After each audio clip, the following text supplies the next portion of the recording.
ఈరోజు వాక్య సందేశం, గాడ్ ఈజ్ అవర్ ప్రొవైడర్. ఆయన మన పోషకుడై ఉన్నాడు, ఆయన మన సంరక్షకుడై ఉన్నాడు. ఆయన మన పోషకుడు అన్నప్పుడు రెండు విధాలుగా మనం దీన్ని తీసుకోవచ్చు దైవజనమా. ఒకటి, నీ యొక్క అవసరాలన్నీ కూడా ఆయన తీరుస్తూనే ఉంటారు. రెండు, నీకు కావలసినవి ఇంకా ఏమున్నాయో వాటిని కూడా దేవుడిస్తాడు. నీకు అవసరమైనవి, నీకు కావలసినవి. మనిషికి అవసరమైనవి ఏంటో మనుషులందరికీ తెలుసు. మనకేం అవసరం? తినటానికి ఆహారం అవసరం, కట్టుకోవటానికి వస్త్రం అవసరం, ఉండటానికి ఇల్లు అవసరం, జీవించడానికి జీతభత్యాలు అవసరం, జ్ఞానం మనకు అవసరం, అదేవిధంగా ఒక కుటుంబం మనకు అవసరం, సంతానం మనకు అవసరం, సమృద్ధి మనకు అవసరం, అదేవిధంగా క్షేమం మనకు అవసరం, ఆరోగ్యం మనకు అవసరం, ఆశీర్వాదం కూడా మనకు అవసరం. ఇవన్నీ మనందరికీ తెలుసు. అయితే దేవాతి దేవుడు కూడా సెలవించిన మాట ఏంటంటే, భూమి మీద మీ అవసరాలు, మీ అక్కర్లు అన్నీ నేను మీకు తీరుస్తాను అంటున్నాడు. అయితే మరొకటి కూడా ప్రభు సెలవిస్తున్నాడు మానవుని ఉద్దేశించి, మీకు కావాల్సినవి కూడా నేను ఇవ్వాలనుకుంటున్నాను. భూమి మీద మాకు అన్నీ ఉన్నాయి కదా ప్రభువా, ఇంకా మాకు కావాల్సినవి ఏమున్నాయి? చక్కటి కుటుంబం, నేను కోరుకున్న జీవితం, నేను ఆశించిన జీతం, నేను కట్టుకోవాలని ఆశపడిన ఇల్లు, నేను సంపాదించాల్సుకున్న సంపాదన కన్నా ఎక్కువ సంపాదన, నాకు రావాల్సిన ఘనత, నాకు కావలసినటువంటి ఖ్యాతి, నన్ను మెచ్చుకునేవారు, నన్ను ఆదరించేవారు, నన్ను ప్రోత్సాహపరిచేవారు, నాకు చేయూతనిచ్చేవారు, నాకు సహాయం చేసేవారు, వాటితో పాటుగా మంచి ఆయుష్, ఆరోగ్యం, ఇంకేం కావాలి ప్రభువా? ఈ భూమి మీద బతుకుతున్నప్పుడు ఒక మానవ జీవితానికి ఇది సరిపోదా అని ఒకవేళ ఏ మనిషి అయినా దేవుని యొద్దకు వెళ్ళి అడిగితే ప్రభు అంటాడు, అస్సలు సరిపోదు నా కుమారుడా.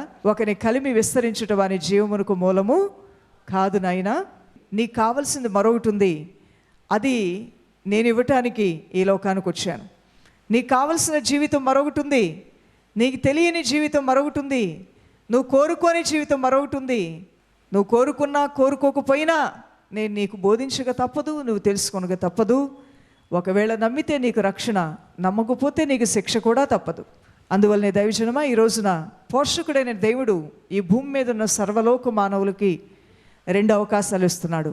ఒకటి, దేవుడు మన యొక్క పోషకుడు అన్నప్పుడు కేవలం భూమి మీద మన అవసరాలు, అక్కర్లు తీర్చబట్టానికి మాత్రమే కాదు, కానీ మనకు కావలసిన దాన్ని కూడా ఇచ్చే దేవుడు.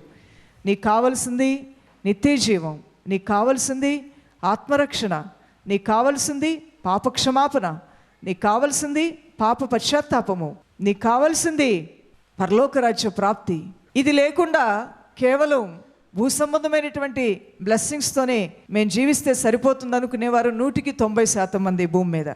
ఆ 10% మందిలో పాపభీతి ఉంటుంది. తప్పు చేస్తే ఏం జరుగుద్దో, ఆ యొక్క శిక్ష మా పిల్లల మీదకి వస్తుందేమో, ఆ శాపాలు మా ఇంటిని విడిచిపెట్టకుండా ఉంటాయేమో, మా కర్మ అంటుంటారు, మా కర్మ మేము అనుభవించాలి, మేము చేసిన తప్పుల యొక్క ఫలం మేము అనుభవిస్తున్నామండి అంటుంటారు అనేది ఆ 10% మందిలో ఉంటూ ఉంటుంది.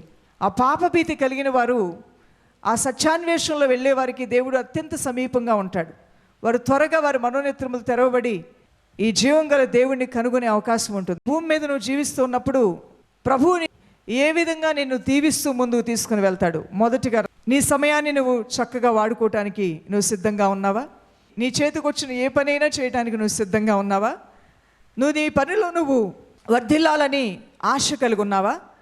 అయితే నీకు ఒక మంచి వార్త, భాగ్యము సంపాదించుకోవడానికి నీ దేవుడు నీకు తప్పకుండా శక్తిని ఇస్తానంటున్నాడు. ఆ సామర్థ్యం, ఆ ఎబిలిటీ అనేది నీకు ఇస్తానంటున్నాడు. I'm not a able person అని ఎప్పుడు అనకూడదు.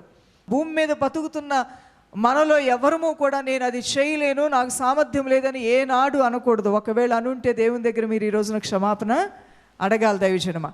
సామర్థ్యం లేదు అనేది మనం అనకూడదు. గిద్యోను అన్నాడు, నాకు సామర్థ్యం లేదు, నా వల్ల కాదు అన్నాడు. కానీ దేవుడు అంటున్నాడు, నువ్వు బలాఢ్యుడివి, నేను నీకు ఆ బలాన్ని ఇస్తాను, నువ్వు ముందుకు వెళ్ళు అన్నాడు. మోషే అన్నాడు, ప్రభువా నేను సామర్థ్యం లేనివాడిని, నేను ఎలా రాజు యొద్దకు వెళ్ళి నిలబడతాను, నేను ఎలా ఈ ప్రజలు నడిపిస్తానంటే నువ్వు అలా అనొద్దు నా కుమారుడా, నీ శక్తి సామర్థ్యం వల్ల కాక ఆ సామర్థ్యం నేనే నీకు ఇస్తాను అంటున్నాడు ఆయన. నేను నీకు ఇస్తాను, భాగ్యం సంపాదించుకునే జ్ఞానము, ఆ సామర్థ్యం ఇస్తాను. ఇల్లాలకి ఇంటిని నడిపించుకునే సామర్థ్యము, జ్ఞానము దేవుడు ఇస్తానంటున్నాడు. చదువుకునే బిడ్డలకి చదువుకునే ఆ జ్ఞానాన్ని, సామర్థ్యాన్ని నువ్వు అడిగితే, జ్ఞానము నీకు కొదువుగా ఉంటే నువ్వు అడిగితే ఇస్తాను అంటున్నాడు. నీ కుటుంబంలో మారు మనసు లేని వ్యక్తులు రక్షణలోనికి రాకుండా ఇంటి వారిని హింసించేటువంటి వారు ఉంటే దేవుడు వారికి నూతన మనస్సుని ఇస్తాను, వారిలో ఉన్న రాతి గుండెని తీసివేసి మాంసపు హృదయాన్ని, మెత్తని మనసుని నేను ఇస్తాను అంటున్నాడు. నువ్వు కోరుకోవాలే కానీ నీ దేవుడు నీకు ఏదైనా ఇస్తాడు. అది నీకు ఇవ్వబడిన ఉచితమైన గాడ్స్ గిఫ్ట్ అనుకోవాలి. కొన్ని ఫెస్టివల్స్ వచ్చినప్పుడు 70% డిస్కౌంట్, 50% డిస్కౌంట్, 25% డిస్కౌంట్, 5% డిస్కౌంట్ అని ఇస్తూ ఉంటే పరుగులు తీస్తూ ఉంటారు ప్రజలు. ఆహా, డిస్కౌంట్లో తక్కువ రేటుకు వస్తాయి మంచి బట్టలు, డిస్కౌంట్లో తక్కువకు వస్తాయి మంచి వస్తువులని చాలామంది ఆ టైంలో చాలా బిజీగా ఉంటాయి షాపులన్నీ కూడా.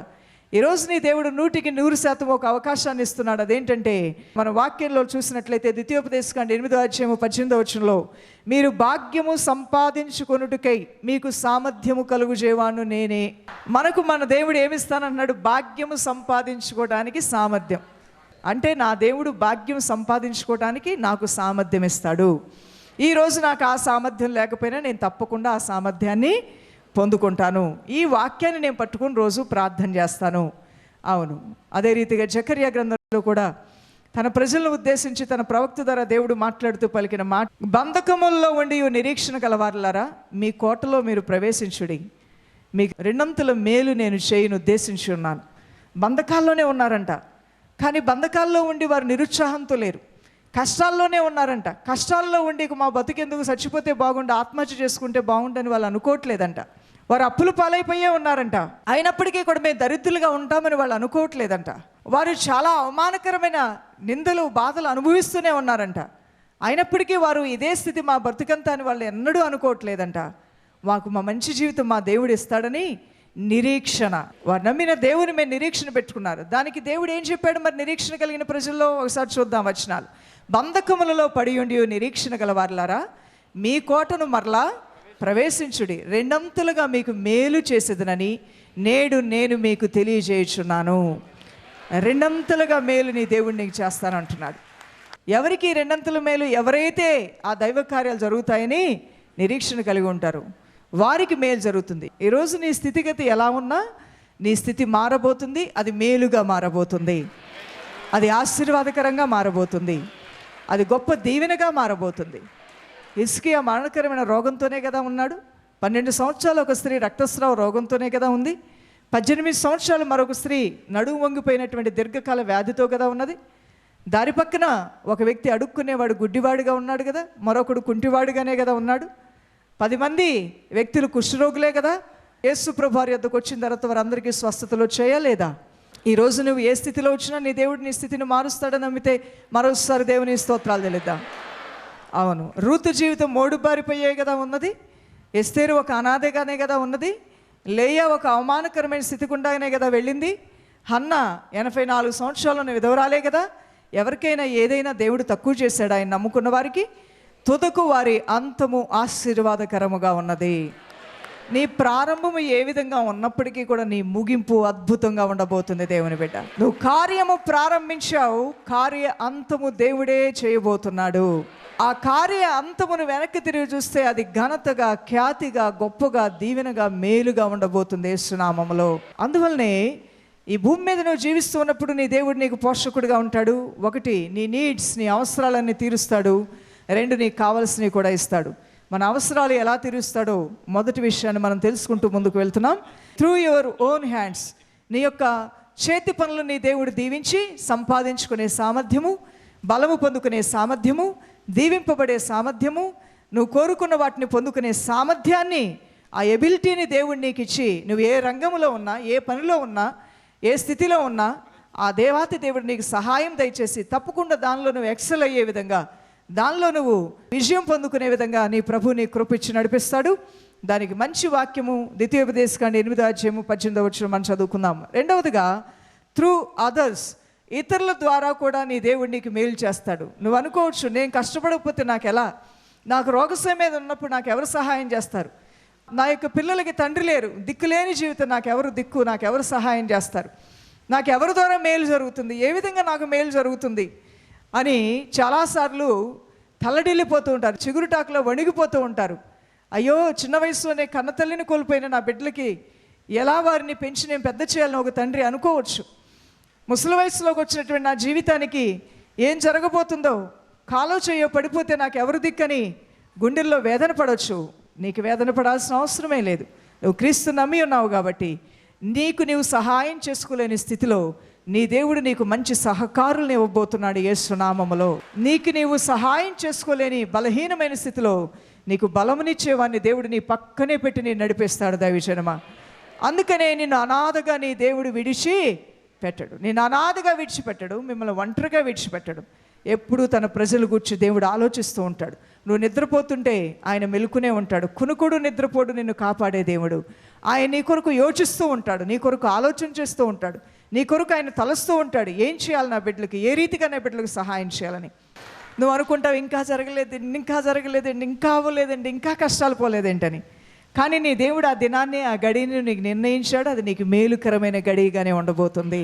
నీ జీవితానికి అది ఆనందకరమైన కార్యముగానే, అదొక శుభకార్యం, శుభదినముగానే నీ దేవుడు నీ కోసం నిర్ణయించాడు. ఆయన అపకారం చేసే దేవుడు కాదు. శత్రువులను కూడా ప్రేమించమన్న దేవుడు తను ప్రేమించే వారికి అన్యాయం చేస్తాడా? చేయడు దైవజనమా. ఆయన తప్పకుండా మేలు చేసే దేవుడు. నీ గురించి ఆయన ఎప్పుడూ మంచి తలంపులు కలిగిన వాడు, ఉపకారం చేయాలని ఆశపడే గొప్ప దేవుడై ఉన్నాడు. దైవ సహాయం ఎలా వస్తుంది? నువ్వు కష్టపడటానికి, నువ్వు పని చేయడానికి ఒక ఆలోచన కలిగి ఉన్నప్పుడు భాగ్యం సంపాదించుకునే సామర్థ్యాన్ని ఇచ్చి దేవుడు ఈ భూమి మీద నిన్ను దీవిస్తాడు. రెండవదిగా త్రూ అదర్స్, ఇతరుల ద్వారా కూడా నువ్వు సహాయం చేసుకోలేని పరిస్థితిలో ఉంటే దిగులు పడొద్దు, చింతపడొద్దు. దేవుడు కాకోలం ద్వారా అయినా నీకు ఆహారాన్ని పంపగల సర్వశక్తిమంతుడు. ఆయన ఏ దిక్కు నుంచైనా నీకు సహాయాన్ని పంపి నేను దీవిస్తాడు. ఫిలిప్పీ 4:13-14 వచనములు. నన్ను బలపరచు వాని యందే నేను సమస్తమును చేయగలను. నన్ను బలపరచు వాని యందే నేను సమస్తమును చేయగలను. ఆయనను నా శ్రమలో మీరు పాలు పుచ్చుకొనినది మంచి పని. ఆయనను నా శ్రమలో మీరు పాలు పుచ్చుకొనినది మంచి పని. నన్ను బలపరచు నా దేవుని ద్వారా నేను అన్నీ చేయగలుగుతాను. ఆయనను నా శ్రమలో మీరు పాలు పుచ్చుకున్నది మంచి పని. నా శ్రమంలో నాకు నేనే సహాయం చేసుకోవటం కాదు, కానీ నా శ్రమలో మీరు నాకు సహాయం చేయడానికి నా దేవుడు నా యందు కనికరం చూపించాడు. అది నాకు మంచిది, అది మీకు కూడా మంచిది. పరిశుద్ధుల అక్కర్లో, అవసరంలో పాలు పంచుకోవడం అనేది చాలా మంచి కార్యమైనది. అది చాలా మంచి పని అయినది. నా శ్రమలో మీరు పాలు పుచ్చుకున్నారు.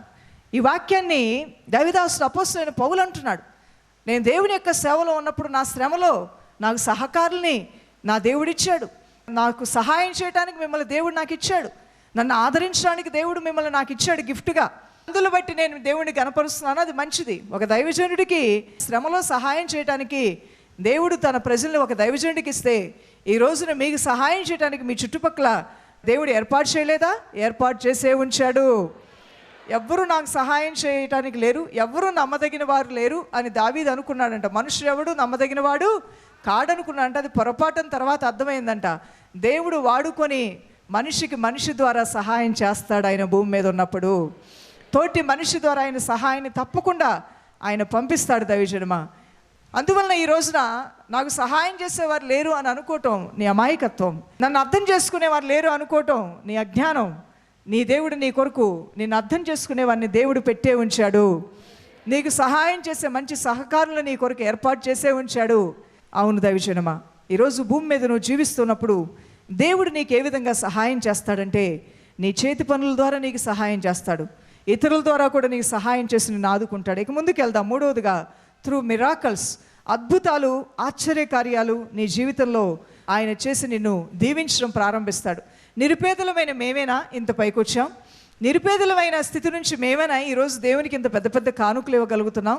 నిరుపేద స్థితిలో ఉన్నటువంటి మేమేనా ఈ విధంగా గృహాలు కట్టుకోగలిగాం, సామర్థ్యం కలిగిన వారమయ్యాం? మేమే బలహీనము కానీ ఇతరులను కూడా బలపరిచేంత ఆ దీవెని మేము పొందుకున్నాం అని ఆశ్చర్యపోతూ ఉంటారు చాలాసార్లు. ఇది ఎవరి వలన కలిగింది? నీ శక్తి, నీ బలం వలన జరిగింది కాదు. దేవుడు చేసిన ఆశ్చర్య కార్యాలు ఎలా ఉంటాయి? మిరాకల్స్, ఆయన అద్భుతమైన కార్యాలు చేసే దేవుడు. ఇది మనుషుల సహాయం వల్ల వచ్చేది కాదు, నీ జ్ఞానం వల్ల పొందేది కాదు, పరమందున్న దేవుని వలన వచ్చే కార్యం. అందుకని ఈ కార్యాన్ని ఆశ్చర్య కార్యము అంటున్నాం. అందుకని ఈ కార్యాన్ని అద్భుత కార్యమని మనం పిలుస్తూ ఉన్నాం. ఈ అద్భుత కార్యాలు, ఈ ఆశ్చర్య కార్యాలు తప్పకుండా నీ జీవితంలో నువ్వు చూసి తీరుతావు. 2 కొరింథీయులకు రాసిన పత్రిక 8:1-2 వచనాలు మనం చదువుదాం. సహోదరులారా, మాసిదోనియ సంఘములకు అనుగ్రహింపబడి ఉన్న దేవుని కృపను గూర్చి మీకు తెలియజేయుచున్నాము. ఎలాగనగా వారు బహు శ్రమల వలన పరీక్షింపబడగా అత్యధికముగా సంతోషించిరి, మరియు వారు నిరుపేదలైనను వారి దాతృత్వము బహుగా విస్తరించును. వారు చూడటానికి నిరుపేదలుగానే ఉన్నారు, బీదవారిగానే ఉన్నారు, కానీ వారి అక్కర్లు వారు తీర్చుకోగా ఇంకా ఇతరులకు కూడా చేయి చాపే ఉన్నతమైన స్థితికి దేవుడు వారిని లేవనెత్తాడు. ఈరోజు నువ్వు తిని నువ్వు భుజించి నీ ఇంటి వారికి పెట్టి నీ బంధువులకు కూడా నువ్వు సహాయం చేస్తూ, అంతేకాకుండా నీ దేవుని కూడా దశమ భాగాలు మాత్రమే కాకుండా నీ దేవుని కొరకు ఆ దేవుని రాజ్య కాడి ఎక్కువగా మోసే ఆ స్థితి నీకు కలిగి ఉన్నదంటే దేవుడు నీ పట్ల ఆయన కృపను విస్తరింపజేశాడు. దేవుని బిడ్డ, ఆయన కృప విస్తరించటం వల్లనే ఇవన్నీ సాధ్యమవుతున్నాయి, ఇవన్నీ జరుగుతున్నాయి. కాబట్టి ఆయన కృపలను మనం జ్ఞాపకం చేసుకుంటూ ఆయన నామాన్ని కనపరచాలి. దేవాతి దేవుడు 2 విధాలైన కార్యాలు చేస్తాడు. ఒకటి మీకు అవసరమైనవి, 2 మీకు కావాల్సినవి. నీ అవసరాలే నీకు తెలుసు, నీ నీడ్సే నీకు తెలుసు. నీకు కావాల్సినవి ఏంటి? మరి నీకు కావాల్సింది రక్షణ, నీకు కావాల్సింది నిత్యజీవం, నీకు కావాల్సింది పాపక్షమాపణ, నీకు కావాల్సింది ప్రత్యేకించబడిన జీవితం, లోకం నుంచి లోక పాపం నుంచి నువ్వు ప్రత్యేకపరచబడిన జీవితం, నీకు కావాల్సింది ఆత్మీయ స్థితిలో ఎదుగుదల, నీకు కావాల్సింది దేవుని స్వరాన్ని వినుట, నీకు కావాల్సింది నువ్వు సువార్తను ఇతరులకు ప్రకటించి అగ్నిలోంచి లాగినట్లుగా కొందరు రక్షణలోకి నడిపించుట. నీకు కావాల్సింది అదే. శాశ్వతమైంది దేవుని యొద్ద నుంచే ఉంది, కానీ అశాశ్వతమైంది నువ్వు భూమి మీద సంపాదించే సంపాదనైన, ఆస్తిపాస్తులైన, పేరు ప్రతిష్టలైన, సూర్యుని కింద భూమి మీద ఉన్న ప్రతిదానికి అంతం ఉంది, కానీ దేవుని యొద్ద నుంచి వచ్చిన ప్రతిదానికి అంతం అనేదే లేనే లేదు. అది శాశ్వతమైంది. భూమి మీద మీ అవసరాలు ఎలా తీర్చబడతాయి? 3 విధాలుగా. Through your own hands, through others, through miracles. ఒకటి మీ యొక్క చేతి పనులు, అంటే మీరు భాగ్యము సంపాదించుకునేటువంటి ఆ సామర్థ్యాన్ని దేవుడిస్తాడు తప్పకుండా మీకు. రెండవదిగా ఇతరుల ద్వారా కూడా దేవుడు మీకు సహాయాన్ని అనుగ్రహించి మీ కార్యాన్ని సులువు చేసి మిమ్మల్ని ధైర్యపరిచి బలపరిచి నడిపిస్తాడు. మూడవదిగా డైరెక్ట్ బ్లెస్సింగ్స్. ఎవరు నీకు సహాయం చేయడానికి ఇష్టపడలేదా? ఆకాశపు దిక్కును తెరిచి రోషము గల దేవుడు నీ పక్షంగా కార్యం చేయడానికి వస్తాడు.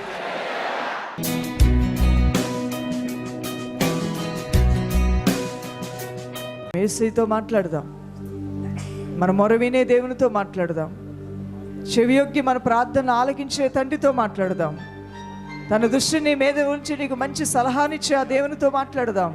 నీ నిజస్థితి ఏంటో నువ్వు మాట్లాడు, నీ యథార్థమైన స్థితి ఏంటో నువ్వు మాట్లాడు.